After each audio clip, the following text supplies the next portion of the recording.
Anyway, so we were leaving this bar, Joe, Elliot, and I. And Joe and Elliot got into a car, and I continued walking to my car. And the boys had driven off, and I started walking towards my BB Boo Fiat. And I open up my Fiat door, my driver's door to get in, and then I hear from across the street, "Hey! Excuse me, hey! Can you give me a ride to the airport?" What? It was a woman in her, like, early 30s, I'd venture to guess. Uh-huh. And she had a suitcase and a backpack. And she was standing outside of this bar. It was a hitchhiker. It was a new hitchhiker. You know, we're not there yet. Did she have her thumb There was no thumb. like so? She had no thumbs. Did she have her leg like this? She had no legs. Okay. She had no legs. Or thumbs. Or thumbs. Which was what a weird. tragic...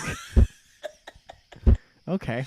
Empathy meter starting to kick in a little bit. You can grab with your palm. You don't need a thumb. So, I stood there in silence for maybe too long. Yeah. Just looking at her. Yeah, because that's you didn't have a lift sticker on your And chest. that's the thing. Like, probably any normal person would be like, you know what? I'm sorry, it's late. I gotta get home. Yeah. But I seriously considered it in my head. Like, I thought in my head, like, this sounds like a nice thing to do for this person. Uh-huh. And then my next thought was, well, and then out loud I said, Burbank Airport? And she's like, yes. And I was like, oh, all right. Well, that's like 7 minutes. Did you say yes or did you say sure? Because that's very important. Well, listen, Mike. If she I had just said, want to make sure. yeah, sure. I don't think I would have. I would have been like, you know what? I'm gonna go. Here's what I've learned about you so far. You got pretty good instincts. Okay, good. Thank you. I passed the test then. Yeah. You were testing me. I was testing you. So I I was like, yeah, you know what? That's like 7 minutes away from here. Yeah, come on, let's go. Uh-huh. And she's like, oh my God, thank you. And she like rushes over and she gets into the car and she puts her suitcase in and her backpack. And then I go, she goes, thank you so much. I really appreciate it. And it's like midnight 30, and it's a little late. It's scaries. It was about 30 after midnight. 30 after midnight, and it's dark. At that time. Scary. Yeah. Streets are bare. Not very many people out. Not very many witnesses. Cold. Scared. Scarce. Scars. So anyway, so I'm like, man, I feel like a Uber right now.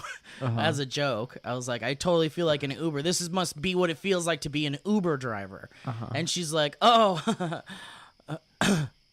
And I was like, all right, and here we go. We're going on a drive now. And I was like, so, what's your story? What's going on? What's the deal? I thought you were gonna be like, so Uber drivers get paid.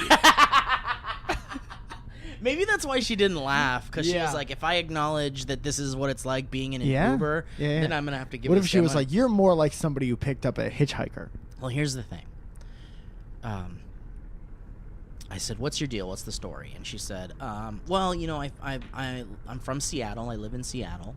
And I fly to LA every once in a while. And my uncle put me up in this hotel over here. But apparently he didn't put me up for this last night. And I'm flying back to Seattle in the morning.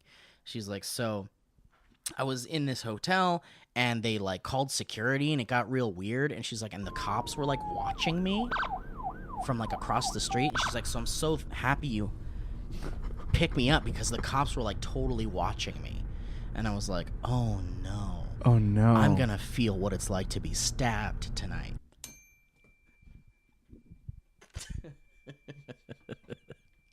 Let it ring. So anyway, I got real scared after she kept talking about like the police. Yeah, how many knives?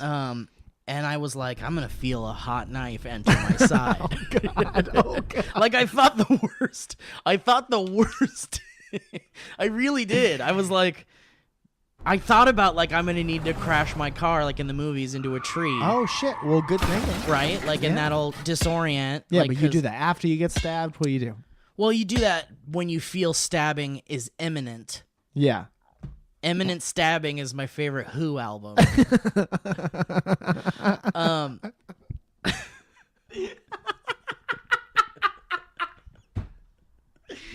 All right. But so I was like, oh, okay, well, no problem.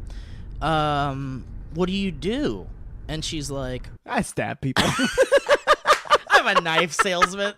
I'm a knife stabber. Oh, what? Knife stabber. Do you stab knives?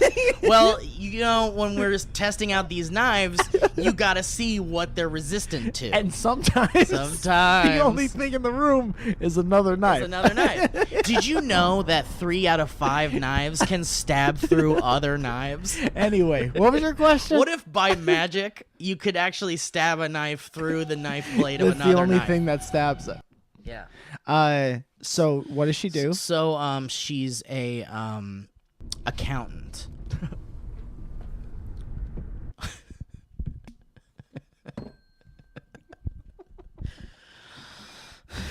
Great. And so I was like, okay, that's a safe profession. The stabbing accountant.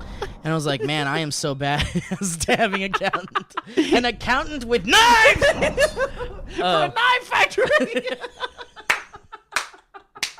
An accountant for a stabbing firm!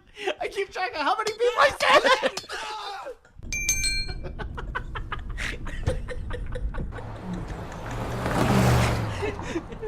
So when she says that, that's when I crash the car into a tree. Yeah. That's a hard turn. Yeah, because that's...